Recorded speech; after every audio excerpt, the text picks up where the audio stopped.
बार alpine classes में welcome करता हूँ।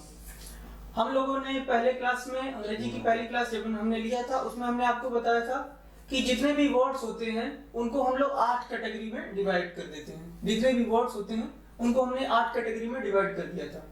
इसके पहले मैं थोड़ा सा रिकैप कर देता हूँ पीछे की क्लासेस का, और जिन लोगों ने पिछली क्लास नहीं देखी है सबसे पहले वो लोग जा करके पिछली क्लास देख लें, क्योंकि इसके बाद जो मैंने बेसिक्स बताया था वो पहली जो अंग्रेजी की शुरुआत थी ग्रामर की वो मैंने पहली क्लास में करा रखा है। तो आप लोग जिन लोगों ने नहीं देखा है पहली क्लास देख लें, उसके बाद यहाँ पे आए। खैर मैं फिर भी उसमें से कुछ चीजों को रिकैप कर देता हूँ। यहाँ पे मैंने समझाया था कि जितने भी वर्ड्स होते हैं उन वर्ड्स को हम लोग 8 कैटेगरी में डिवाइड कर देते हैं। जितने भी सारे वर्ड्स हैं उनको याद करना हमारे लिए पॉसिबल नहीं है, इसलिए हम उनको 8 कैटेगरी में डिवाइड कर देते हैं। उन्हीं 8 कैटेगरी को हम लोग बोल देते थे पार्ट्स ऑफ स्पीच। इन्हीं 8 कैटेगरी को हम लोग पार्ट्स ऑफ स्पीच के नाम से जानते हैं। उसमें मैंने ये भी बताया था कि सब्जेक्ट क्या होता है, ऑब्जेक्ट क्या होता है ना, सब्जेक्ट कॉम्प्लीमेंट क्या होता है। सब्जेक्ट मैंने बता रखा था कि, और मैंने ये भी बताया था, इन तीनों चीजों को बताने से पहले मैंने ये भी बताया था आप लोगों को कि कोई भी अंग्रेजी में कोई भी सेंटेंस जब हम लिखते हैं तो कोई भी सेंटेंस में एक वर्ड फिक्स नहीं होता है। हम ये नहीं कह सकते कि ये हमेशा अगर मैंने ऑनेस्ट लिख दिया तो ये ऑनेस्ट वर्ड है, हमेशा सर एडजेक्टिव होगा, नहीं, कोई भी ऐसा वर्ड फिक्स नहीं होता है अंग्रेजी में। तो इसको मैंने समझाने की भी कोशिश किया था बहुत तरीके से कि अगर मैंने अपनी पोजीशन को बार बार चेंज किया था, और मैंने आपको बताया था कि अगर पोजीशन मेरा चेंज होता है, पोजीशन आप मेरा देखते हैं, उसके बाद मेरा प्ले फंक्शन देखते हैं कि मैं काम क्या कर रहा हूँ, उसके बेसिस पे आप मुझे एक कोई नाम दे देते हैं। यही मैंने समझाया था। जैसे मैं उसको एक बार फिर से बोल देता हूँ। जैसे मैं यहाँ पे अगर खड़ा हूँ तो आप मुझे टीचर समझेंगे, आप मुझे टीचर बोलेंगे, लेकिन मैं अपने दोस्तों के साथ था तो आप मुझे दोस्त कहते थे। मैं किसी रोमियो के साथ हूँ तो आप मुझे जूलियट कहेंगे, किसी जूलियट के साथ हूँ तो आप मुझे रोमियो कहेंगे। तो कहने का मतलब है कि मैं जिसके साथ खड़ा हूँ या मैं जहाँ पे खड़ा हूँ उसकी वजह से आप मेरा हमेशा बार बार पोजीशन चेक कर देते हैं कि मेरी पोजीशन क्या, अभी मैं कहाँ पे खड़ा हूँ, कहाँ पे मैं स्टैंड कर रहा हूँ, और मैं काम कौन सा कर रहा हूँ। ये दोनों चीजें देखने के बाद आप डिसाइड करते थे कि मुझे क्या बोला जाना चाहिए। मेरा नाम हर जगह फिक्स नहीं है, आप मुझे यहाँ पे टीचर कह सकते हैं, लेकिन मैं जब घर में रहता हूँ तो घर के लिए मेंबर हूँ मैं। और इसी तरीके से मेरे प्लेसेस जब बदलते हैं वैसे प्लेसेस के बदलने की वजह से मेरा अलग अलग नाम हो जाता है। तो उसी तरीके से जितने भी वर्ड्स होते हैं अंग्रेजी में, किसी भी सेंटेंस को लिखते टाइम जितने भी वर्ड्स लिखे जाते हैं किसी सेंटेंस को बनाने के लिए, उसमें किसी भी वर्ड का कोई फिक्स कोई पार्ट्स ऑफ स्पीच नहीं होता है। आपको ये समझना पड़ेगा। ये बहुत बेसिक सी बातें थी, हमने इसको समझाया भी, इसके पहले भी आपने समझा होगा, पढ़ा होगा इसको। तो मैंने ये सारी चीजें पहले एक बार बताने की कोशिश की थी। फिर मैंने ये भी आपको बताया था कि सब्जेक्ट क्या होता है। सब्जेक्ट सा होता है डूअर, किसी काम को करने वाला, वो सब्जेक्ट कहलाएगा, या जिसके बारे में हम लोग चर्चा करें, जिसके बारे में सेंटेंस के अंदर चर्चा किया जाएगा, बात किया जाएगा, उसको भी हम लोग सब्जेक्ट बोल देंगे। जैसे मैं बोलूं कि वह स्कूल जाता है, एक बहुत ही बेसिक सेंटेंस लेते हैं, वह स्कूल जाता है, तो जाने का यहाँ पे काम हो रहा है। अच्छा, जाने का काम हो रहा है तो इसको कर कोई रहा होगा ना। अगर जाने का काम होता ही नहीं तो करने वाला होता क्या, मतलब कि ऐसा तो हो नहीं सकता कि कोई काम अपने से हो रहा है और उसको करने वाला एब्सेंट हो। कोई काम अगर हो रहा है तो उसको करने वाला भी कोई ना कोई होता है जरूर से। तो अगर करने वाला सेंटेंस के अंदर है तो हम लोग समझ जाएंगे कि हाँ भाई ये डूअर हो गया सेंटेंस का, और डूअर को हम लोग क्या बोल देते हैं, सब्जेक्ट बोल देते हैं। एक और सेंटेंस लेते हैं, मैं बोलूं कि राम एक ईमानदार राजा थे। अब राम एक ईमानदार राजा थे, इस सेंटेंस के अंदर राम क्या कोई काम कर रहे हैं, तो आंसर क्या है, नहीं है सर, काम कोई नहीं कर रहे हैं। तो राम के बारे में कुछ बताया जा रहा है कि राम कैसे राजा थे, राम एक ईमानदार राजा थे। तो यहाँ पे डूअर का मतलब नहीं है, क्योंकि डूअर तभी होगा जब किसी काम को करेगा वो। अब यहाँ पे कोई काम हो ही नहीं रहा है तो उसको करने वाला भी नहीं होगा। इस हिसाब से अब हम ये कहेंगे कि ये जो दूसरा वाला नियम है ना सर, ये अप्लाई हो जाएगा। यानी कि इस सेंटेंस के अंदर राम एक ईमानदार राजा है, इस सेंटेंस के अंदर राम की चर्चा हो रही है, न कि राम कोई काम को कर रहे हैं। इतना सबको क्लियर हो गया होगा। तो सब्जेक्ट दो तरीके से हम लोग आइडेंटिफाई करते हैं, ये हमने बता दिया था। ऑब्जेक्ट क्या होता है, ये ऑब्जेक्ट का भी काम करता है, ऑब्जेक्ट ऑफ वर्ब। नाउन जो होता है नाउन किसी वर्ब का ऑब्जेक्ट भी हो सकता है। ऑब्जेक्ट जिसके ऊपर, ऑब्जेक्ट वो होता है जिसके ऊपर कोई काम को ट्रांसफर किया जाता है। ये हमने बताया था, ये हमने इसमें समझाने की कोशिश किया था कि इसको हमने समझाने की कोशिश किया था। तो हमने ये बताया था कि ऑब्जेक्ट क्या होता है।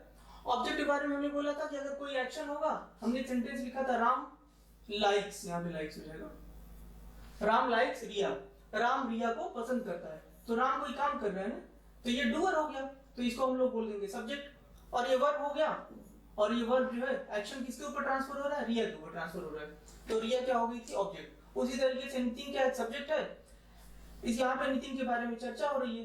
नितिन कैसा क्या है, वो तो एक स्टूडेंट है। स्टूडेंट किसके बारे में बता रहा है, नितिन के बारे में बता रहा है। लेकिन क्या नितिन की, अभी हम लोग आगे पढ़ेंगे इसको, अभी मैं बस इतना ही बता देता हूँ कि यहाँ पे ये नितिन क्या है, एक सब्जेक्ट कॉम्प्लीमेंट है, सब्जेक्ट कॉम्प्लीमेंट है। तो इतनी सारी चीजें हम लोग देख चुके थे। आगे हम लोग आज शुरू करते हैं प्रोनाउन क्या होता है। देखिए प्रोनाउन के बारे में हमको ज्यादा रटने की जरूरत नहीं है, बस हम बेसिक ये समझते हैं कि अगर कोई नाम है, उस नाम को हटा करके कोई अगर वर्ड यूज करना है तो मुझे उसके बराबर का यूज करना पड़ेगा। यानी अगर कोई राजा है, राजा को हटाना है गद्दी पे से, गद्दी से हटाना है राजा को, तो राजा के बराबर का कोई व्यक्ति होना चाहिए जो उस शासन को चला सके, यानी बिल्कुल उसी के इक्विवेलेंट होना चाहिए। अगर उसके बराबर नहीं तो राज ज्यादा देर तक नहीं चलेगा। तो बिल्कुल उसी तरीके समझने की कोशिश करते हैं हम लोग कि देखो अगर राज लाइक्स रिया लिखा हुआ, राज लाइक्स रिया, राज रिया को पसंद करता है। अब ये जो राज है ये क्या है, ये जो राज वर्ड लिखा हुआ है ये एक मेल वर्ड, मेल यहाँ पे मेल को बता रहा है, यानी कि ये क्या है, एक आदमी है, एक पुरुष है। तो राज मैस्कुलाइन जेंडर है। अब इसको हटाएंगे हम लोग तो ही लगा सकते हैं, क्योंकि ही किसके लिए आता है, पुरुष लिंग के लिए आता है, लड़कों के लिए आता है, मेल के लिए आता है। उसी तरीके से यहाँ पे रिया लिखा हुआ है, रिया को जब हटाएंगे रिप्लेस करेंगे तो रिया के लिए हर लगाएंगे, और चूंकि ये ऑब्जेक्ट है तो ऑब्जेक्टिव केस यहाँ पे यूज हो जाएगा। अभी हम बस आपको एक ओवरव्यू दे रहे हैं कि पार्ट्स ऑफ स्पीच होती क्या है, फिर उसके बाद वन बाय वन जब हम लोग चैप्टर्स करेंगे तो इन डिटेल मैं आपको डिस्कशन करूंगा। यहाँ पे लिखा हुआ रिया लाइक्स राज, ये तो वर्ब है, सबको पता है। रिया क्या है, लड़की है, लड़की है तो इसको रिप्लेस किससे करेंगे, शी से करेंगे। तो रिया लाइक्स राज, तो इसको हम बोल सकते हैं रिया की जगह पे शी लगा देंगे। रिया को शी कर दिया, शी लाइक्स हिम, ये हो जाएगा, राज को हमने रिप्लेस कर दिया हिम लगा करके। अब देखते हैं अगला सेंटेंस हम लोग, लिखा हुआ है दिस इज माई कार। यहां सब लोग ध्यान दे समझना, दिस इज माई कार। अब ये दिस वर्ड है ना, ये जो दिस वर्ड है, दिस इज माई कार, यहाँ पे क्यों, कौन सी जगह पे इस्तेमाल हुआ है दिस। सर आप बताए थे सब्जेक्ट सबसे जरूरत, कोई भी सेंटेंस बनाने के लिए कम से कम हमारे पास एक सब्जेक्ट होना चाहिए और एक कम से कम वर्ब होना चाहिए, तो बेसिक यूनिट होती है किसी भी सेंटेंस को बनाने के लिए। तो अगर सबसे पहले ये लिखा हुआ है इसके बाद कोई वर्ब आया हुआ है तो इसका मतलब कि डेफिनेटली क्या है, ये सब्जेक्ट तो है ही है ना, ये सब्जेक्ट हो गया, ये वर्ब हो गया। और इस कार के बारे में बताया जा रहा है कि कार किसकी है, माई कार, मेरी कार। तो ये हो गया मेरा यहाँ पे सब्जेक्ट है ना। और ये किसकी कार है, दिस इज माई कार, यह मेरी कार है। यहाँ पे मेरा नाम नहीं बताएगा, यह कार किसकी है, यह मेरी कार है, यहाँ पे कोई नाम नहीं बताएगा। और ये किसके तौर पे इस्तेमाल हुआ है, ये सब्जेक्ट के तौर पे इस्तेमाल हुआ। मैंने बताया था कि अगर सब्जेक्ट की जगह पे अगर कोई नाम यूज किया जाएगा तब तुम हम उसको नाउन बोलेंगे। दिस किसी का नाम होता है क्या, नहीं ना, दिस किसी का नाम तो होता नहीं है। और ये सब्जेक्ट की जगह पे इस्तेमाल हुआ, किसकी तरफ इशारा कर रहा है, कार की तरफ इशारा कर रहा है। लेकिन ये सब्जेक्ट की जगह पे इस्तेमाल होने के कारण ये क्या कहा जाएगा, सब्जेक्ट कहा जाएगा। दूसरा सेंटेंस देखते हैं, यहाँ पे भी ये दिस ही लिखा हुआ है, लेकिन यहाँ पे दिस कार इज माइन, यहाँ पे क्या है, प्रोनाउन है, ये सब्जेक्ट है और ये क्या है, प्रोनाउन है, प्रोनाउन। यहाँ पे दिस के बाद सब्जेक्ट, दिस के बाद तुरंत वर्ब नहीं आया, इसका मतलब है कि ये सब्जेक्ट तो नहीं है, ये पूरा आपस में ये दोनों मिल करके सब्जेक्ट बना रहे हैं। दिस प्लस कार, ये दोनों मिल करके क्या बना रहे हैं, subject. This car is mine, यह कार मेरी है, यह कार मेरी है। तो ये जो दिस वर्ड है ना, कार की तरफ इशारा कर रहा है। और मैंने पहले ही क्लास में बताया था कि वो सारे वर्ड जो किसी नाउन की तरफ इशारा करते हैं उनको हम लोग क्या बोलते हैं, एडजेक्टिव। तो यहाँ पे क्या है, यहाँ पे प्रोनाउन है, प्रोनाउन नहीं, क्या है ये, यहाँ पे है एडजेक्टिव। तो यहाँ पे देखा आपने, इसकी प्रोफाइल क्या है, एक प्रोनाउन की है। यहाँ पे इसकी प्रोफाइल क्या है, प्रोनाउन की है। लेकिन यही जो दिस वर्ड है दूसरे वाले सेंटेंस में क्या कहा जाएगा, एडजेक्टिव कहा जाएगा। फिर आगे लिखा है sentence, mine is a beautiful car. Mine is a beautiful car. अब इसका मतलब क्या है? अब बहुत सारे लोग ये सोचेंगे सर ये सेंटेंस गलत लिखा हुआ है, क्योंकि माइन से मैंने तो कभी देखा ही नहीं सेंटेंस शुरू हो गया। तो mine is a beautiful car का मतलब क्या है कि मेरी एक, mine is a beautiful car, मेरी एक सुंदर सी कार है। अभी जो माइन वर्ड है ना, हम पेन ले लेते हैं पहले। ये जो माइन वर्ड है ये क्या बता रहा है, ये जो माइन वर्ड है यहाँ पे सब्जेक्ट की जगह पे इस्तेमाल हो गया। इसका मतलब ये सब्जेक्ट की जगह पे इस्तेमाल होने वाले दो ही शब्द हो सकते हैं ना, या तो नाउन होगा या तो प्रोनाउन होगा। कोई एडजेक्टिव तो सब्जेक्ट की जगह पे इस्तेमाल होता नहीं है। तो या तो ये नाउन है या तो प्रोनाउन है। किसी का नाम होता है क्या, माइन। किसी को माइन कहते हैं, मिमी बुलाते हैं, लेकिन माइन किसी का नाम नहीं होता है। तो माइन क्या है, एक प्रोनाउन है, और प्रोनाउन एक सब्जेक्ट हो सकता है। इसका मतलब ये सेंटेंस बिल्कुल करेक्ट है। Mine is a beautiful car, जिसमें माइन में छुपा हुआ क्या है ये समझ लो, ये समझने की कोशिश करो। माइन का मतलब वो होता है कि माई कार। अभी माई कार अगर लिखूं तब तो सब्जेक्ट हो सकता है ना। My car is a beautiful car, मेरी कार बहुत सुंदर कार है। मेरी बहुत नहीं लिखा हुआ, मेरी कार सुंदर कार है। तो mine is a beautiful car मतलब कि मेरी कार कैसी कार है, मेरी कार, मेरी कार सुंदर कार है। अच्छा जो अंग्रेज थे ना वो रिपीटिशन से बचते थे। अच्छा जो प्रोनाउन है रिपीटिशन को बचाने के लिए ही प्रोनाउन, बार किसी को ऐसे बोला जा सकता है राम स्कूल जाता है, राम खाना खाता है, राम टहलने जाता है, राम सोता है, राम खाता जाता है, नहाता है, धोता है। बार बार राम राम राम राम राम करने लोगे तो मुक्ति मिल जाएगी, है ना। तो इसीलिए राम राम बार बार मतलब कि नाम का रिपीटिशन बार बार नहीं करना है। और राम किसी नाम के रिपीटिशन से बचने के लिए हम लोग क्या यूज करते हैं, प्रोनाउन। तो अगर मैं इसको बोलता हूँ कि सर इसका मतलब क्या है, माइन कार, माई कार है। अब यहाँ पे मैं लिखूंगा सर, तब सर क्यों नहीं माई कार लिख देते हैं, तो लोगों ने लिख दिया my car is a beautiful car. अब देखो दो बार आ गया ना, my car is a beautiful car, दो बार माई कार कहने की जरूरत नहीं है, कार है ना। तो इसलिए हम इसको हटा करके क्या लगा देते हैं, mine is a beautiful car. लेकिन आप समझने के लिए आपको कभी लगेगा कि यहाँ पे कौन सा वर्ब लगाएं, तो आप इसको ये समझना कि इसको तोड़ करके ब्रेक करके देख लेना कि इसके अंदर छुपा हुआ क्या है। जैसे अगर मैं लिखूं hours, hours is a great country,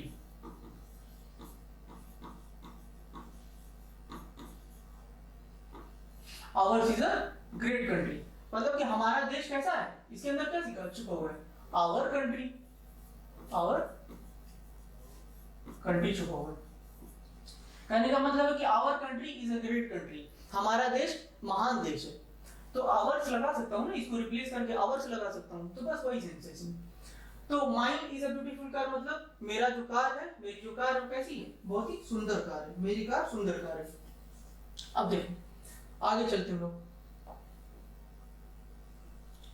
function of adjective. Adjective क्या होता है, एडजेक्टिव के बारे में मैंने बताया था कि जो किसी भी नाउन या प्रोनाउन को क्वालिफाई करे, मॉडिफाई करे, जिसके बारे में विशेषता बताए, उसको हम लोग बोल देते हैं एडजेक्टिव होता है। ये किसको दिखाता है, या तो ये नाउन के बारे में दिखाएगा, नाउन को दिखाएगा, नाउन की तरफ इशारा करेगा, है ना, या तो ये नाउन की तरफ इशारा करता है, या तो ये प्रोनाउन की तरफ इशारा करता है। अच्छा जब मैं यहाँ पे पढ़ा रहा हूँ, लिख रहा हूँ, तो आप साथ में अपने हाथ में पेन और पेपर लेके बैठिए और उसको हर दिन रिवाइज किया करिए। नहीं तो ऐसे मजे लेने के लिए बस देखेंगे नॉर्मली, तो फिर वो ऊपर से एक दिन तक याद रहेगा, फिर चला जाएगा ऊपर से। तो मेक श्योर कि आपके हाथ में पेन और पेपर जरूर हो। जब मैं लिखता हूँ तो उसको आप साथ में राइट डाउन करते रहिए, क्योंकि यहाँ पे मैं जो एक्स्ट्रा पॉइंट लिख रहा हूँ वो आपकी कॉपी में होनी चाहिए, ताकि आप जब दोबारा पढ़े तो आपको सारे। एडजेक्टिव जो होता है वो या तो नाउन को मॉडिफाई करता है, नाउन को मॉडिफाई करता है, या तो प्रोनाउन को मॉडिफाई करता है। या तो वो नाउन को मॉडिफाई करेगा या तो प्रोनाउन को मॉडिफाई करेगा। अच्छा ये भी एडजेक्टिव होता भी दो तरीके का। सर हम तो ज्यादा पढ़े थे, दो तरीके के उससे ज्यादा पढ़े थे, तो ज्यादा जब पढ़ेंगे इन डिटेल तब हम लोग इसके बारे में समझेंगे।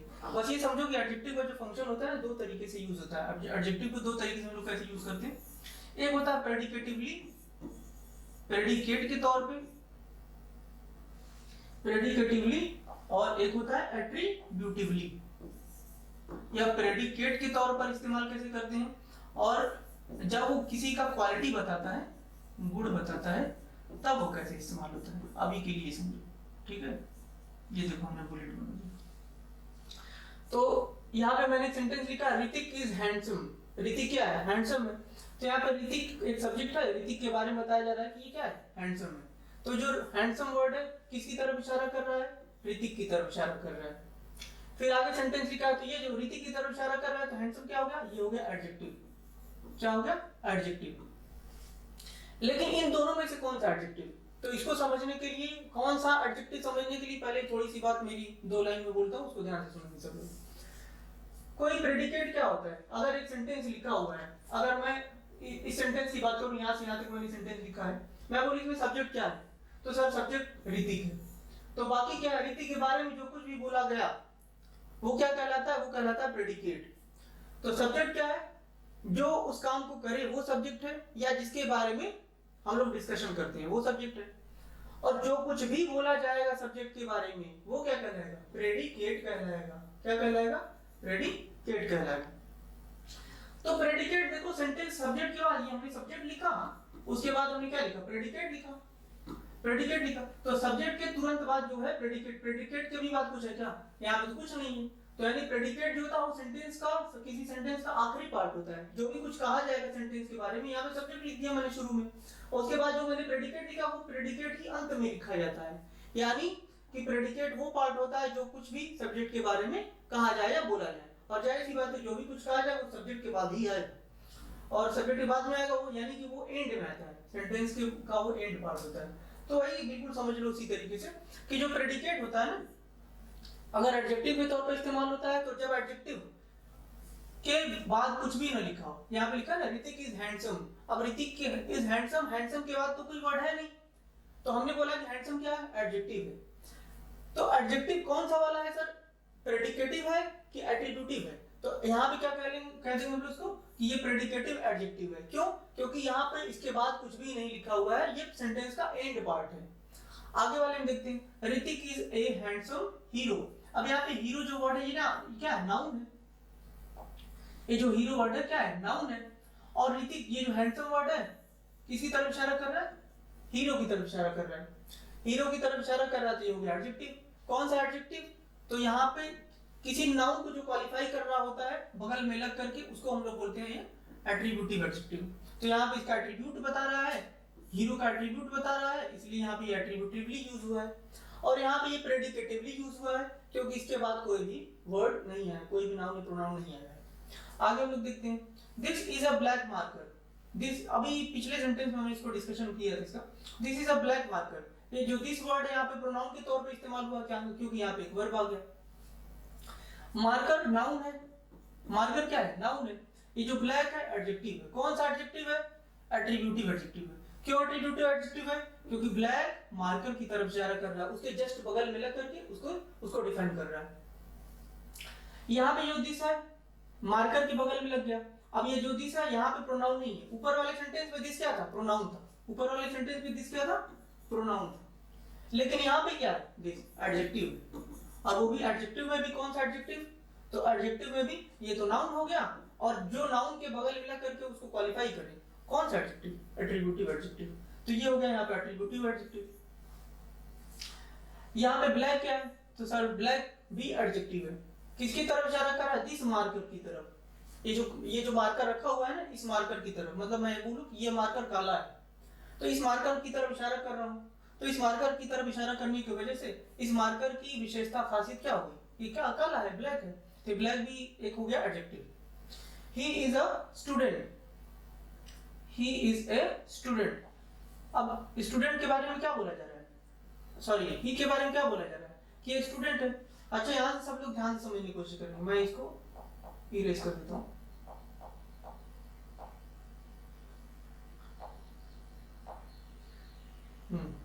अब यहाँ पे लिखा हुआ है he is a student। इन दोनों सेंटेंस को हम लोग देखेंगे अभी, इन तीनों सेंटेंस में लिखा हुआ he is a student। यहाँ पे ही सब्जेक्ट है, और सब्जेक्ट की जगह पे लिखा हुआ ये है प्रोनाउन। इस प्रोनाउन के बारे में क्या लिखा हुआ है, प्रोनाउन के बाद लिखा हुआ है वर्ब, ये यहाँ पे दोनों वर्ब है और ये दोनों क्या है, प्रोनाउन है, यहाँ पे ये प्रोनाउन है। आगे बढ़ते हैं, ही इज अ स्टूडेंट, ये जो स्टूडेंट वर्ड है किसके बारे में बता रहा है, ही के बारे में बता रहा है। स्टूडेंट किसके बारे में बता रहा है, ही के बारे में बता रहा है।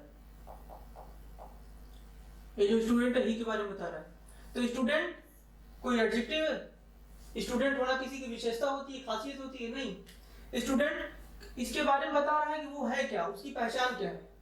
ही की जो हुआ है या ही है, मैं यहाँ पे चलो एक नाम दे देता हूँ इसको, रमेश। ये जो रमेश है ना क्या है, ये रमेश एक विद्यार्थी है। रमेश की पहचान क्या है, रमेश एक स्टूडेंट है। अगले वाले सेंटेंस में लिखा है ही इज इंटेलिजेंट, वो क्या है, बुद्धिमान है। अब बुद्धिमान होना किसी की खासियत है, किसी की क्वालिटी है। तो जब क्वालिटी लिखी जाए तो वो एडजेक्टिव होता है, ये एडजेक्टिव है। यहाँ पे 2-3 बातें समझनी, सब लोग ध्यान से सुनेंगे। यहाँ पे एडजेक्टिव है ये, और यहाँ पे ये सब्जेक्ट कॉम्प्लीमेंट है। ये फर्क बहुत बेसिक है, जल्दी क्लियर होता नहीं, याद रखना सभी लोग।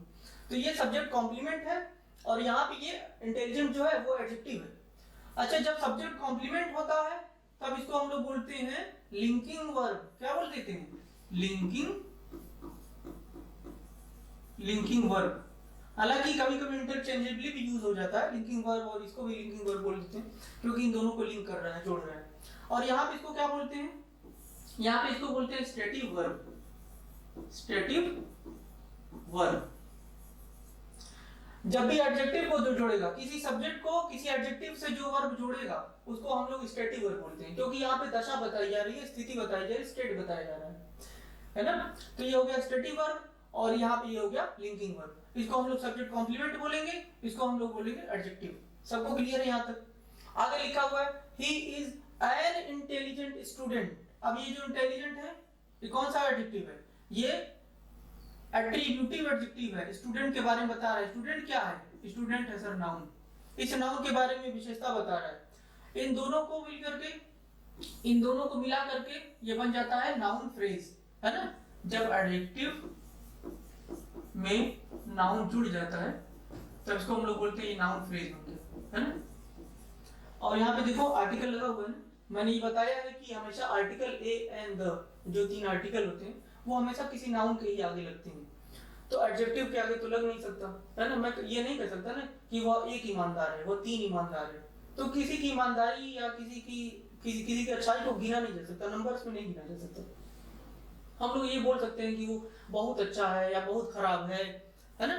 तो अच्छा या बुरा को हम लोग डिग्री बताने के लिए वेरी लेस ये सब यूज करके बता सकते हैं, लेकिन क्या उसको काउंट कर सकते हैं क्या, तो काउंट नहीं किया जा सकता है। इसीलिए किसी भी एडजेक्टिव के पहले हम लोग ए एंड द नहीं लगाते, है ना। हालांकि कभी कभी द यूज हो जाता है लेकिन ए एंड कभी यूज नहीं होता।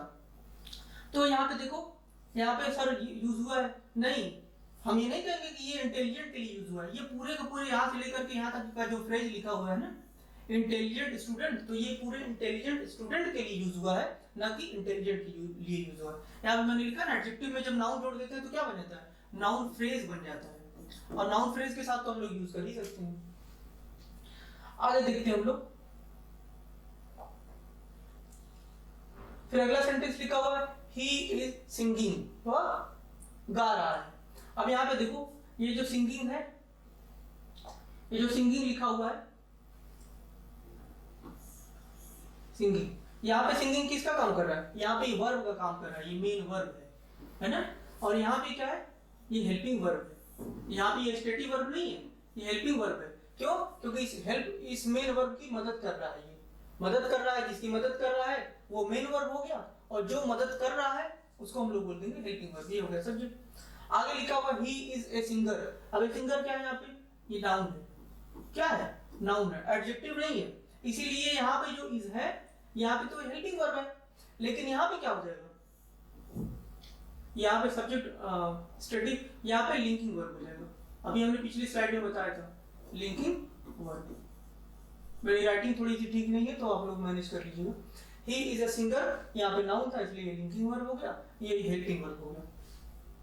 आगे लिखा हुआ है दिस बोर्ड, थोड़ा यहाँ पे मिस्टेक है, ही इज गुड, ये क्या एडजेक्टिव है, एडजेक्टिव है। अब ये इज है, ये यहाँ पे क्या है, यहाँ पे स्टेटिव वर्ब है, क्योंकि यहाँ एडजेक्टिव वाले जो वर्ब आता है उसको स्टेटिव वर्ब बोलते हैं। यहाँ पे लिखा दिस बोर्ड ऑफ, यहाँ पे इज होना चाहिए, this board is of black colour.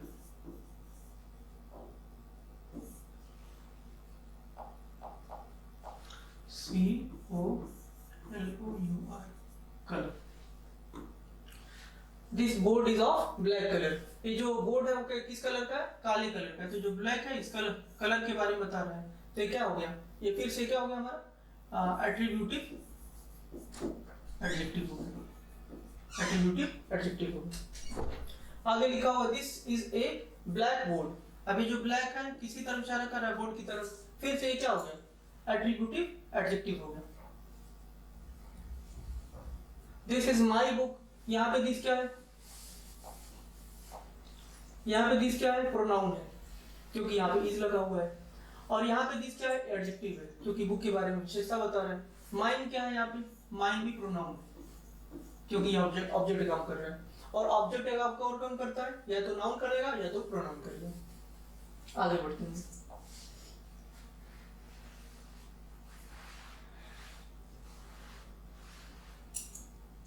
Adjective, this book is mine. अब हम लोग देखते हैं फंक्शन ऑफ अ वर्ब। देखिए वर्ब क्या क्या काम करता है। वर्ब होता है जो वो एक एक्शन वर्ड होता है, एक एक्शन को दिखा सकता है। स्टेट ऑफ बीइंग, किसी काम का होना भी दिखाता है ना? जैसे मैंने स्टेटिक वर्ब की बात किया, उसी तरीके से एक हेल्पिंग वर्ब का भी काम करता है। ये थोड़ी थोड़ी चीजें हम लोग जान चुके हैं अब तक। जब हम लोग इसके बारे में डेप्थ में पढ़ेंगे तो वन बाय वन हम लोग करके एक्सरसाइज के साथ करते चलेंगे। अभी के लिए एक ओवरव्यू समझ लेते हैं। एक्शन वर्ड का काम करता है, स्टेट ऑफ बीइंग का भी काम करता है। ये एक सेंटेंस लिखा हूं मैं, और सेंटेंस के जरिए मैं बताने की कोशिश करता हूं सबको।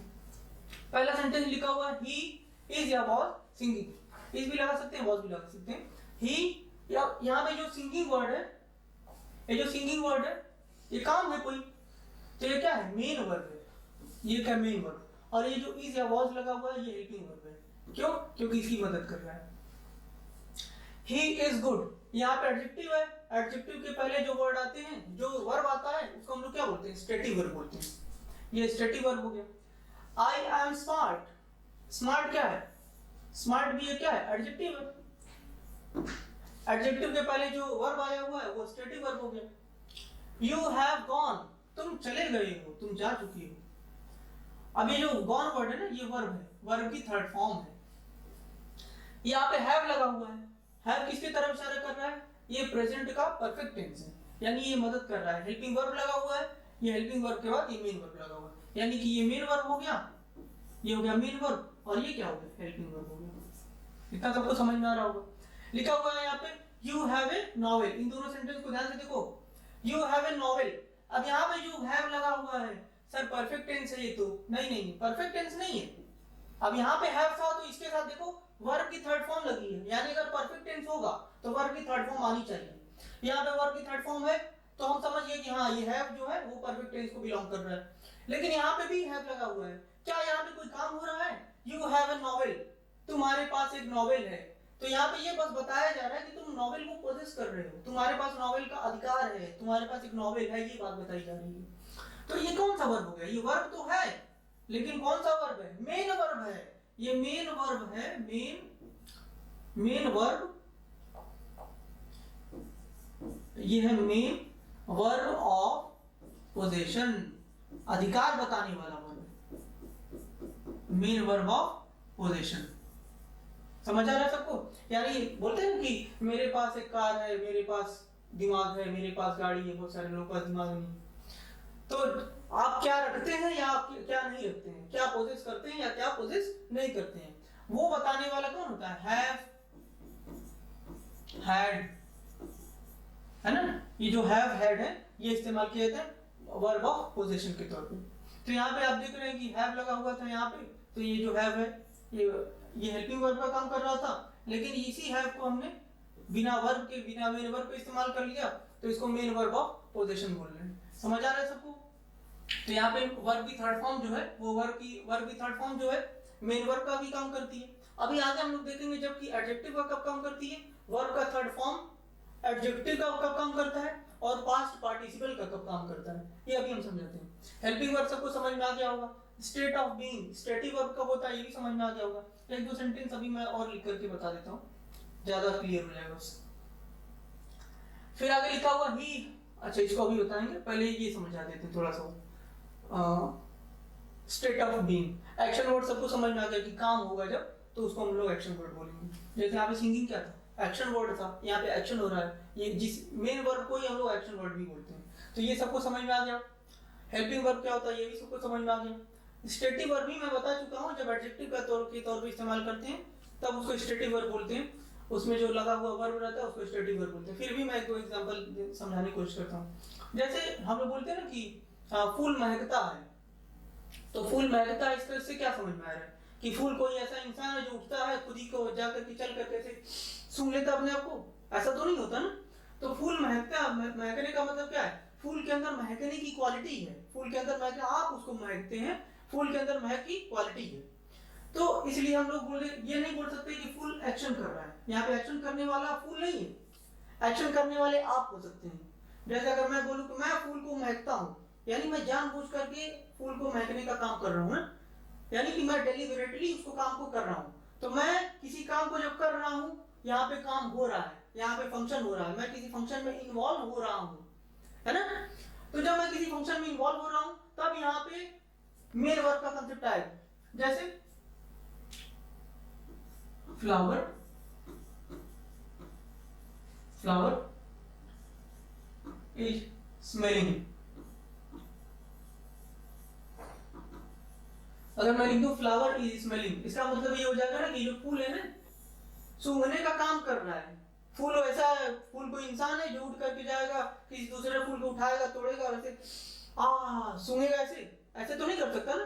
तो फूल कोई काम को नहीं कर रहा, लेकिन मैं इसकी जगह पे मैं ये बोल सकता हूँ कि आई एम स्मेलिंग, मैं फूल को महक रहा हूँ, मैं फूल को सूंघ रहा हूँ। फूल सूंघने का तो काम करेगा नहीं, मैं काम कर सकता हूँ सूंघने का। I am smelling the flower, FLOWER, मैं फूल को महकने का काम कर सकता हूँ।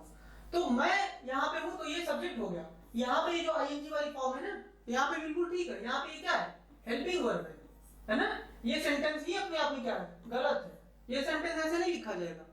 जब भी स्टेटिव वर्ब लिखे जाते हैं तो बहुत सारे स्टेटिव वर्ब हैं, स्मेल होना, स्मेल करना, लव, लाइक, ये सारे जो वर्ड है, अंडरस्टैंड, किसी को ये नहीं सुना होगा आपने कि डू यू अंडरस्टैंड मी, ये बोलते हैं, क्या आप मुझे समझ रहे हैं, आप मुझे समझ रहे हैं, ये बोलने के लिए लोग क्या बोलते हैं, डू यू अंडरस्टैंड मी। हम ये नहीं बोलते कि हाँ मैं तुमको समझ रहा हूँ, आई एम अंडरस्टैंडिंग यू, तो आई एम अंडरस्टैंडिंग नहीं बोलेंगे, अंडरस्टैंड के साथ आईएनजी नहीं लगा सकते। क्यों नहीं लगा सकते, क्योंकि ये स्टेटिव वर्ब है। कुछ स्टेटिव वर्ब होते हैं जो सिर्फ प्रेजेंट के फॉर्म में, सिर्फ इंडेफिनिट के फॉर्म में यूज किए जाते हैं। क्यों यूज किया जाते हैं, वही मैं आपसे डिस्कस कर रहा था। क्योंकि जब आप जानबूझ करके कोई काम को कंटिन्यूअसली करते हैं, यहाँ पे मैं फूल को महकने का काम कर रहा था, तो फूल को महकना एक काम है, लगातार काम चल रहा है, और फूल को मैं बार बार महक रहा हूँ, तो ये कंटिन्यूटी शो कर रहा है। यहाँ पे कंटिन्यूटी के लिए आप आईएनजी के साथ एम लगा लेंगे। लेकिन जब ये बोलेंगे कि फूल महकता है, यानी फूल के अंदर महक है, फूल के अंदर महकने की क्वालिटी है, तो आप क्वालिटी को दिखा रहे हैं ना कि एक्शन को दिखा रहे हैं। तब आप कैसे कह सकते हैं कि आप इसको कंटीन्यूअस टेंस में लिखेंगे। अरे जब आप टेंस में जाते हैं, जैसे ही आपने टेंस की बात किया, वैसे ही आपने किसी एक्शन को दिखाने की बात कर दी, क्योंकि टेंस क्या है, किसी एक्शन को दिखाता है, एक्शन के साथ टाइम दिखाने की बात को हम लोग टेंस में करते हैं। तो हम लोग इसको इसीलिए नहीं लिख सकते हैं कंटीन्यूअस टेंस में, इसीलिए किसमें लिखा जाता है, हमेशा ये लिखा जाता है हमारा इंडेफिनिट टेंस में। तो हम लोग फ्लावर इज स्पेलिंग नहीं कर सकते। तो क्या होगा सही सेंटेंस, अगर हमको इसको करेक्ट करना है तो हमको क्या लिखना पड़ेगा, फ्लावर, फ्लावर स्मेल्स लिखना पड़ेगा। फूल क्या है, महकता है, फ्लावर स्मेल्स प्रेजेंट में। उसी तरीके से बहुत सारे वर्ड हैं, उसका अर्थ का अनर्थ बन जाएगा। जैसे मैं बोलूंगा, जैसे 3 मैजिकल वर्ड बोले जाते हैं ना, एक मिनट, जो आजकल 3 मैजिकल वर्ड्स हैं, आई लव यू। एक और सेंटेंस लिखता हूं, आई एम लविंग यू। ये दोनों सेंटेंस हम लोग ध्यान से समझते हैं, यहाँ पे बिल्कुल स्टेटिव वर्ब क्लियर हो जाएगा। लिखा हुआ है आई लव यू, मैं तुम्हें प्यार करता हूं। अब ये जो लव वर्ड है ना, यहाँ पे देख रहे हो आप, क्या इसके साथ आईएनजी लगाया हुआ है। दूसरे सेंटेंस में मैंने क्या लिखा, आई एम लविंग यू, मैं तुम्हें प्यार कर रहा हूं। क्या ऐसे बोला जाता है कि मैं तुमको प्यार करता हूं? ये ज्यादा सही है कि मैं तुमको प्यार कर रहा हूं? ये ज्यादा सही है। एट द पॉइंट जब आप ये बोलते हैं कि आई एम लविंग यू, तब जानते हैं आप क्या बोलना चाह रहे हैं? इसका मतलब हो गया कि आप लव के एक्शन की बात कर रहे हैं। मैंने बताया ना कि स्टेटिक वर्ब कभी भी एक्शन को नहीं दिखाता है। जब आप लव लगा रहे हैं और आप इसका स्टेट बता रहे हैं कि मैं तुम्हें प्यार करता हूं, यानी कि ये जो क्वालिटी है लव की, वो आप जाहिर करना चाहते हैं, वो आप बताना चाहते हैं। लेकिन जैसे आप कहते हैं कि आई एम लविंग यू, मैं तुम्हें प्यार कर रहा हूं, और प्यार करने का एक्शन जब आप बताना चाहते हैं, तब यहाँ पे आई एम लविंग कहेंगे। और इसका पूरा अर्थ समझते क्या होता है? इसका मतलब ये हो जाएगा कि लव के एक्शन में इन्वॉल्व आप हो रहे हैं। लव का एक्शन समझ में आ ही रहा होगा कि सब लव के एक्शन क्या होते हैं, यानी कि जो सेक्सुअलिटी है उसके बारे में लोग बात करने लगते हैं। तो ये हम लोग नहीं बोलते, इन जनरल इसका इस्तेमाल नहीं किया जा सकता है ना, इन जनरल इसी का इस्तेमाल होता है। तो स्टेट कब बताना है और हम लोगों को एक्शन कब दिखाना है, ये दोनों हमको बहुत ही क्लियर होना चाहिए, नहीं तो ये अर्थ का अनर्थ हम लोग कर देंगे। आगे आते हैं, ये हम लोग अभी क्लियर कर चुके हैं कि एक्शन वर्ड क्या होता है, स्टेट ऑफ बीइंग क्या होता है, हेल्पिंग वर्ब क्या होता है, ये किस तरीके से इस्तेमाल हो रहे हैं सेंटेंसेस के अंदर, ये लोग हम लोग समझ चुके हैं। अभी जो वर्ब का थर्ड फॉर्म है, इसमें हमने मेन वर्ब के तौर पे इस्तेमाल करके बता ही दिया कि यू हैव गॉन, ये जो गॉन वर्ड था ये वर्ब की थर्ड फॉर्म है। तो देखो थर्ड फॉर्म और क्या है, मेन वर्ब है ना, मेन वर्ब है। क्यों मेन वर्ब है? क्योंकि यहाँ पे सर ये हेल्पिंग वर्ब है। हेल्पिंग वर्ब जब लगा रहेगा तो किसी न किसी मेन वर्ब की मदद करेगा ना वो, और ये कौन सा टेंस है, परफेक्ट टेंस है, तो मेन वर्ब के तौर पे ये इस्तेमाल हो जाता है। आगे एडजेक्टिव के तौर पे कैसे इस्तेमाल होता है वो भी देख लेते हैं हम लोग।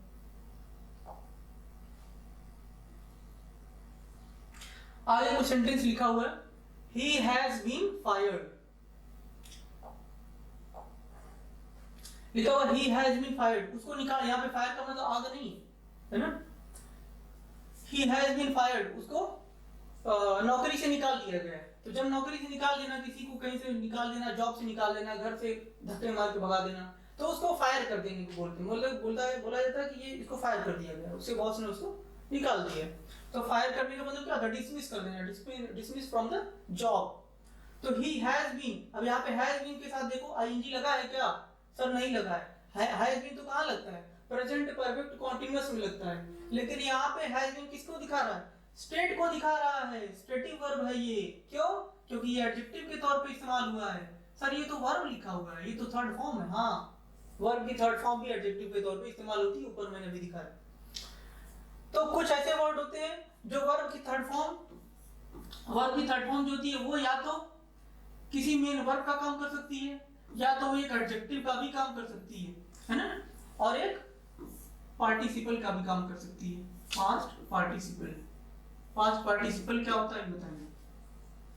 तो यहाँ पे लिखा हुआ ही हैज बीन फायर्ड, उसको नौकरी से निकाल दिया गया।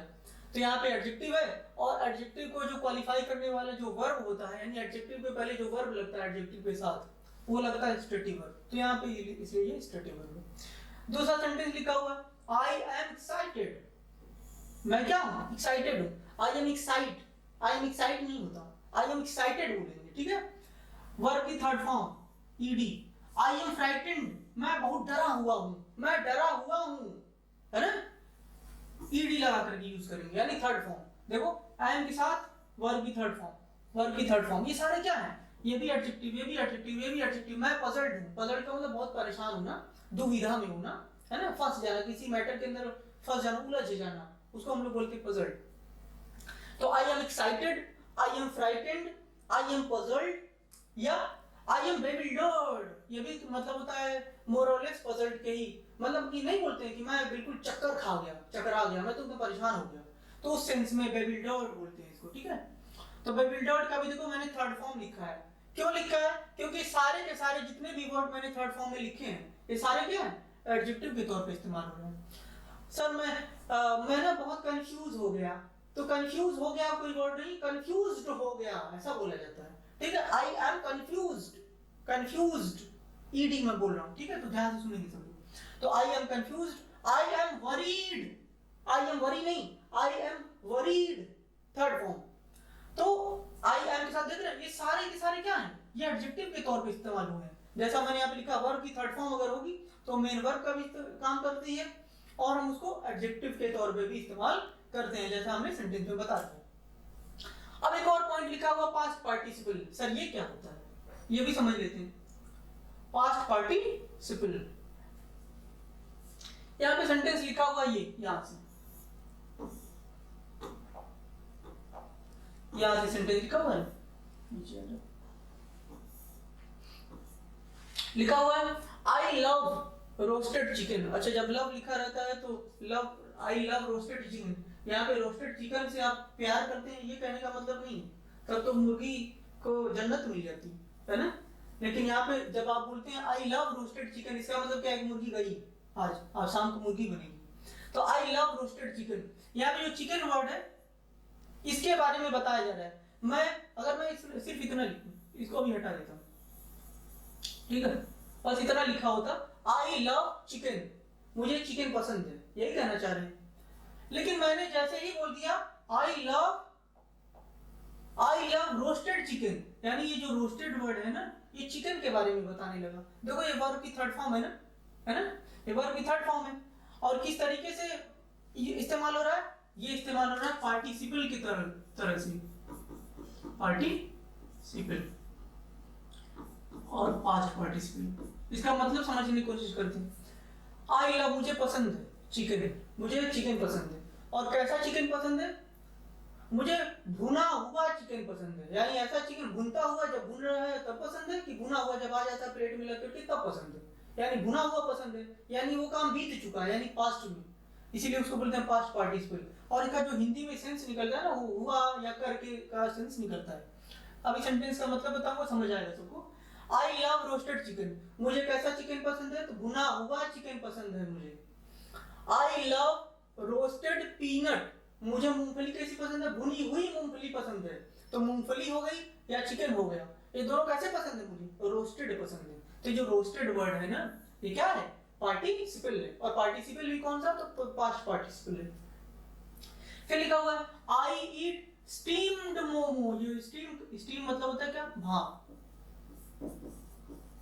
स्टीम अपने आप में क्या है, भाप है, ये नाउन है, किसी चीज का नाम है ना, नाउन है। लेकिन देखो इसका वर्ब का थर्ड फॉर्म बना दिया गया, इस नाउन से वर्ब बना दिया गया, और हमने इसमें ईडी जोड़ दिया, इसमें क्या किया, ईडी को जोड़ दिया, तो ये बन गया एक वर्ब। वर्ब भी कौन सा, पार्टिसिपल के तरीके से यूज होने वाला वर्ब बन गया। यहाँ पे लिखा हुआ आई ईट स्टीम्ड मोमोज, मुझे कैसा मोमोज पसंद है, स्टीम्ड। मोमोज खाते हैं सब लोग, तो मोमोज क्या जब भाप से पक जाता है तब मोमो पसंद है, तो वैसा वाला पसंद है, या भाप में पक रहा है तभी मोमो पसंद है, वैसा ही खाना है तुम्हें। ऐसा तो नहीं है ना कि जैसे भाप में पड़ा है अभी और उसी में हाथ डाल करके निकाल के खाना है। तो स्टीमिंग मोमो नहीं कर सकते, मुझे भाप में पकता हुआ मोमो पसंद है, पका हुआ मोमो पसंद है, ऐसा हम लोग बोलेंगे। उसी तरीके से चावल अगर बॉयल हो रहा है, चावल अगर बन रहा है, तो भाप से बना हुआ चावल पसंद है ना। बहुत सारे लोग भाप से पका हुआ चावल खाते हैं। तो आई ईट स्टीम्ड मोमो, ना कि स्टीमिंग मोमो, स्टीमिंग मोमो नहीं बोलेंगे। आई ईट स्टीम्ड मोमो या आई ईट स्टीम्ड राइस, ठीक है। आगे बढ़ते हैं। बॉइल्ड वाटर, उसी तरीके से आई ड्रिंक बॉइल्ड वाटर बोलेंगे इसको, है ना। मैंने सेंटेंस पूरा नहीं लिखा। बॉइल्ड वाटर, तो वाटर के लिए बॉइल्ड एग, एग कैसा पसंद होता है आपको, बॉइल्ड एग पसंद होता है। तो जो बॉइल्ड वर्ड क्या है, बॉइल के साथ हमने ईडी लगा दिया, है ना। देखो ये वर्ब होता है, बॉइल मतलब बॉइल करना, और ईडी उसका थर्ड फॉर्म हमने बना दिया, तो बॉइल्ड एग हो गया। फिर लगा हुआ रिवाइज्ड एडिशन, जैसे बहुत सारी किताबें आती हैं, तो बहुत सारी किताबें जो आती हैं वो जो भी लिखी गई रहती हैं किताबें, जब उसका नया एडिशन आता है, फिर से नया छाप करके मार्केट में लेके आया जाता है, तब उनमें कुछ एरर अगर रह जाता है, जैसे मैं यहाँ पढ़ा रहा हूँ, तो बहुत सारी ऐसी चीजें होंगी जो मुझे लगेगा कि एट अ टाइम पढ़ाते हुए कुछ गलतियां होगी। तो उन चीजों को जब अगली बार मैं आऊंगा पढ़ाने या देखूंगा, तो उन चीजों को करेक्ट करके लाऊंगा। यानी मैं क्या कर लिया, या मैं अपनी कोई बुक लिख रहा हूँ या उसको पब्लिश कर रहा हूँ, तो उसको पहली बार मार्केट में ले आने पे कुछ एरर्स रह जाते हैं। फिर उसके बाद जब अगला एडिशन आता है, तो उसको हम लोग रिवाइज करते हैं, दोहराते हैं, दोहरा करके कुछ एरर रहता है तो एरर फ्री कर देते हैं, उसके बाद लेके आते हैं। तो उसको हम लोग बोलते हैं रिवाइज्ड एडिशन। यानी जो बुक होती है, किताबें होती हैं, किताबों का एडिशन जो होता है, तो उनके लिए हम लोग क्या बोलते हैं, रिवाइज्ड। बुक के ऊपर सबसे ऊपर लिखा रहता है रिवाइज्ड एडिशन। फिर आगे हम लोग बढ़ते हैं। देखो फंक्शन ऑफ एडवर्ब, अब एडवर्ब क्या होता है? एडवर्ब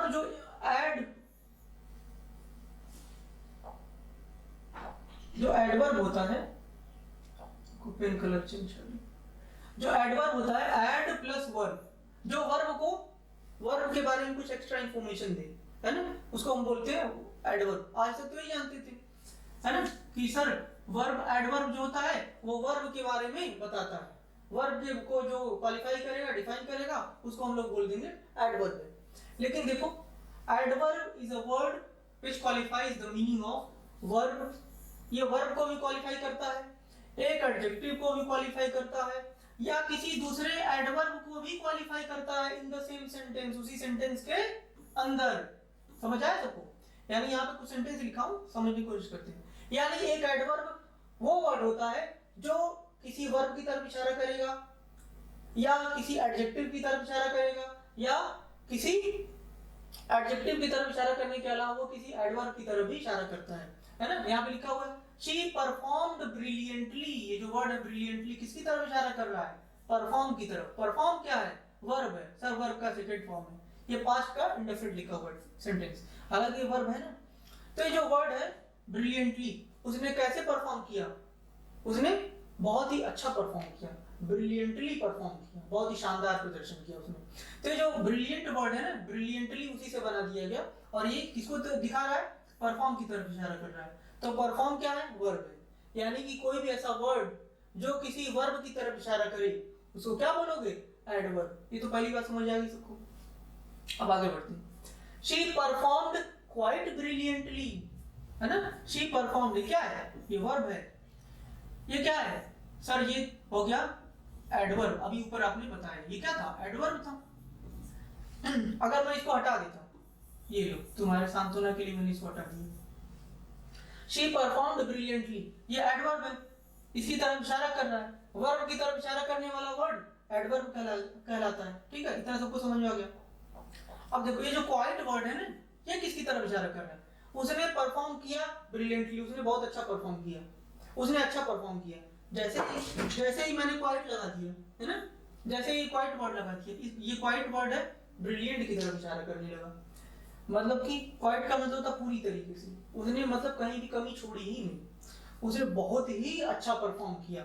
ये जो क्वाइट वर्ड है इस ब्रिलियंट की डिग्री को बढ़ा दिया। समझ आया सबको? जैसे मैं बोलता हूं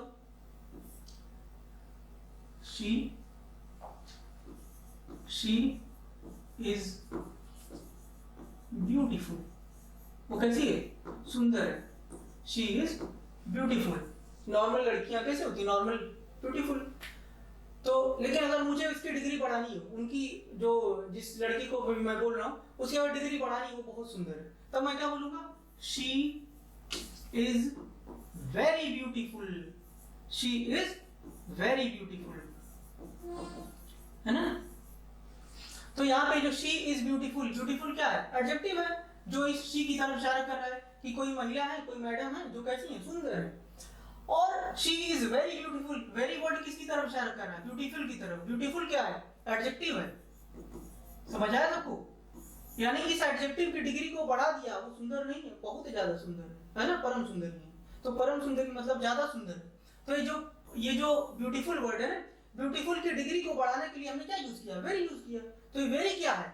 तो सर वेरी यहाँ पे आपने लिखा है कि सर ऐसा कोई भी वर्ड जो एडजेक्टिव को क्वालिफाई करे वो क्या कहलाता है? वो एडवर्ब कहलाता है। तो सर वेरी क्या है? तो वेरी एडवर्ब है। कौन सा एडवर्ब है? तो एडवर्ब ऑफ डिग्री है, क्योंकि डिग्री को बढ़ा रहा है।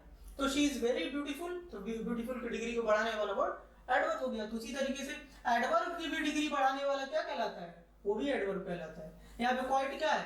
क्वाइट मतलब बहुत अच्छा, जिसमें कोई गड़बड़ी ही ना हो। तो शी परफॉर्म्ड, उसने परफॉर्म किया क्वाइट ब्रिलियंटली, बहुत ही ज्यादा अच्छा, बहुत ही शानदार प्रदर्शन किया, अच्छा किया। तो ये जो क्वाइट वर्ड किसकी तरफ इशारा कर रहा है? ब्रिलियंटली की तरफ। ब्रिलियंटली एडवर्ब है, तो ये क्या हो जाएगा? ये भी हो जाएगा एडवर्ब, है ना। एक एडवर्ब दूसरे एडवर्ब की तरफ भी इशारा करता है। देखो qualifies an adverb qualifies another adverb, दूसरे एडवर्ब की तरफ भी इशारा करता है। इतना सबको समझ में आ गया होगा। फिर आगे लिखा हुआ she is a very good performer. और वही चीज मैंने जो अलग से लिख के बताया वो यहाँ पे लिखा हुआ है। She is a very good performer. She मतलब वह, इस लड़की के बारे में बात किया जा रहा है, तो वो कैसी है, वो एक, अगर मैं यहाँ पे हटा दूं इसको, शी इज अ परफॉर्मर, वो एक परफॉर्मर है, मतलब कोई सब लोग परफॉर्म करने आए होंगे कोई चीज, और उसमें से वो भी क्या है, परफॉर्मर है। तो शी इज अ परफॉर्मर, वो एक परफॉर्म करने वाली है ना, परफॉर्मर, ये हो गया नाउन। इस नाउन को क्वालिफाई करने वाला वर्ड गुड। अब मैं बोल रहा हूँ वो अच्छी परफॉर्मर है, तो ये जो वर्ड है अच्छी, नाउन की तरफ इशारा कर रहा है, ये हो गया एडजेक्टिव।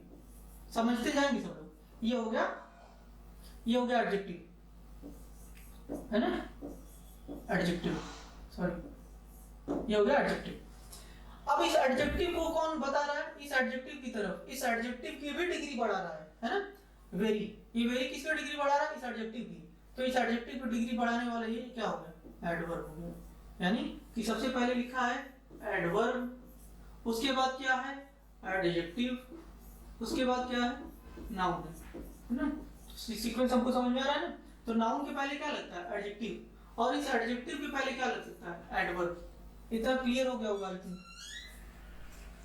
अब हम लोग आगे बढ़ते हैं।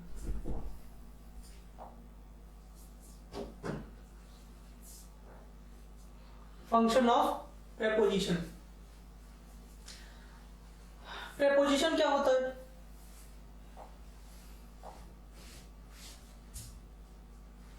प्रेपोजिशन क्या होता है।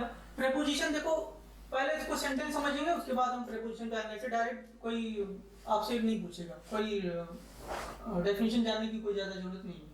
देखो पहले ये समझो डायरेक्ट ऑब्जेक्ट क्या होता है, इनडायरेक्ट ऑब्जेक्ट क्या होता है। यहाँ पे दो सेंटेंस हमने लिखा हुआ, ये समझने की कोशिश करो। लिखा हुआ रशिया अटैक्ड यूक्रेन, रशिया ने यूक्रेन पर अटैक कर दिया, रशिया अटैक्ड यूक्रेन। अच्छा रशिया क्या है, सब्जेक्ट लेकर, क्यों, क्योंकि यहाँ पे वर्ब लिखा हुआ है। ये वर्ब कौन कर रहा है, अटैक करने का काम कौन कर रहा है, जो काम वो कर रहा है वो हो गया रशिया, यानी रशिया हो गया डूअर। इसी डूअर को हम लोग क्या बोलते हैं, सब्जेक्ट बोलते हैं। तो रशिया ने अटैक किया, किसके ऊपर किया, यूक्रेन के ऊपर। और मैंने पहले ही लेक्चर में बताया था कि जिसके ऊपर काम का असर पड़ता है वो क्या कहलाता है, वो कहलाता है ऑब्जेक्ट। तो रशिया ने अटैक किया यूक्रेन के ऊपर, तो अटैक का असर किसके ऊपर पड़ा, इस असर को, अटैक के असर को किसने रिसीव किया, तो यूक्रेन ने रिसीव किया। तो यूक्रेन मेरा हो गया ऑब्जेक्ट, है ना, यूक्रेन क्या हो गया, ऑब्जेक्ट हो गया। इसका डायरेक्ट असर यूक्रेन के ऊपर पड़ रहा है, तो इसलिए ये डायरेक्ट ऑब्जेक्ट हो गया। ठीक है, आगे हम लोग देखते हैं, रशिया अटैक्ड यूक्रेन। अब यहाँ पे रशिया ने अटैक किया, किसके ऊपर किया, यूक्रेन पर किया। अब आगे लिखा है, अगर मैं इसको हटा दूं, अगर मैं इसको हटा देता हूं, रशिया अटैक्ड यूक्रेन, रशिया ने यूक्रेन पर अटैक किया। डोनेत्स्क एंड लुहांस्क, डोनेत्स्क एंड लुहांस्क। अब इसको सेंटेंस को जरा मैं दो बार बोलता हूँ, सब लोग ध्यान से सुनो। पहला सेंटेंस लिखा है रशिया ने यूक्रेन पर अटैक किया। दूसरा सेंटेंस लिखा हुआ है रशिया ने यूक्रेन पर अटैक किया डोनेत्स्क एंड लुहांस्क। अब ये डोनेत्स्क एंड लुहांस्क जो दो वर्ड मैंने लास्ट में बोला, क्या इसका सेंटेंस में मतलब समझ में आ रहा है कि सर क्या कहना चाह रहे हैं, डोनेत्स्क एंड लुहांस्क क्या है सर, रशिया ने यूक्रेन पर अटैक किया, डोनेत्स्क एंड लुहांस्क। अब इन दोनों वर्ड को कैसे लग रहा है कि दोनों वर्ड पूरे मेन सेंटेंस से कट गए हैं, है ना। क्यों ऐसा लग रहा है, क्योंकि यहाँ पे हमने प्रीपोजिशन को रब कर दिया है, प्रीपोजिशन को हमने गायब कर दिया है। तो प्रीपोजिशन किसी भी, ये भी है एक ऑब्जेक्ट, ये भी ऑब्जेक्ट है ना। ये दो प्लेसेस के नाम है रशिया में जहां से अटैक चालू हुआ था, तो दो प्लेसेस के नाम है। लेकिन ये जो दोनों वर्ड है ना, इस सेंटेंस से जुड़े नहीं है। क्यों नहीं जुड़े हैं साहब, तो ये है यहाँ पे प्रीपोजिशन का रोल। अगर हम इसको जोड़ना चाहें, हमको क्या चाहिए होगा, हमको चाहिए होगा प्रीपोजिशन। तो जिसके ऊपर डायरेक्ट असर पड़ता है वो कहलाता है डायरेक्ट ऑब्जेक्ट। असर तो इसके ऊपर भी पड़ रहा है, लेकिन इसको जोड़ने के लिए हम लोग इनडायरेक्ट, इसको बोलते हैं ऑब्जेक्ट, इनडायरेक्ट ऑब्जेक्ट, और इसको जोड़ने के लिए हम लोग इस्तेमाल करते हैं प्रीपोजिशन का। समझ आ रहा है सबको। तो डोनेत्स्क एंड लुहांस्क भी ऑब्जेक्ट है, लेकिन कैसे ऑब्जेक्ट है, उनका असर डायरेक्ट नहीं पड़ रहा। रशिया ने यूक्रेन पर अटैक किया, तो अटैक का असर कौन एक्सेप्ट कर रहा है डायरेक्टली, यूक्रेन, है ना। और डोनेत्स्क एंड लुहांस्क के ऊपर भी असर पड़ रहा है, लेकिन कैसे असर पड़ रहा है साहब, तो इनडायरेक्टली असर पड़ रहा है। तो इनडायरेक्ट ऑब्जेक्ट को जब हम मेन सेंटेंस से जोड़ना चाहते हैं ताकि पूरा का पूरा मीनिंग क्लियर हो पाए, तब हम लोग क्या यूज करते हैं, प्रीपोजिशन। तो सबको प्रीपोजिशन समझ में आ गया। तो प्रीपोजिशन वो कैसा वर्ड होता है जिसको किसी नाउन या प्रोनाउन के पहले प्लेस कर दिया जाता है। क्या है, नाउन ही तो है, दो जगह का नाम ही तो है। और नाउन क्या होता है, किसी चीज का नाम। तो नाउन या प्रोनाउन के पहले प्लेस कर दिया जाता है ताकि उस मेन सेंटेंस से उस सारे वर्ड को जो कि एक्स्ट्रा बच गए हैं, इनडायरेक्ट ऑब्जेक्ट के तौर पे दिख रहे हैं, उनको मेन सेंटेंस से जोड़ा जा सके ताकि हम लोग सही मतलब निकाल सकें। तो इसको हम लोग बोलते हैं प्रेपोजिशन। तो आई होप इतना सबको समझ में आ गया होगा। यहाँ पे हमारी स्लाइड खत्म हो गई और इसके जिन लोगों ने नोट्स नहीं बनाए सब लोग नोट्स बना लेंगे। इसके बाद हम लोग फर्दर अगली क्लास में प्रोसीड करेंगे। Thank you class.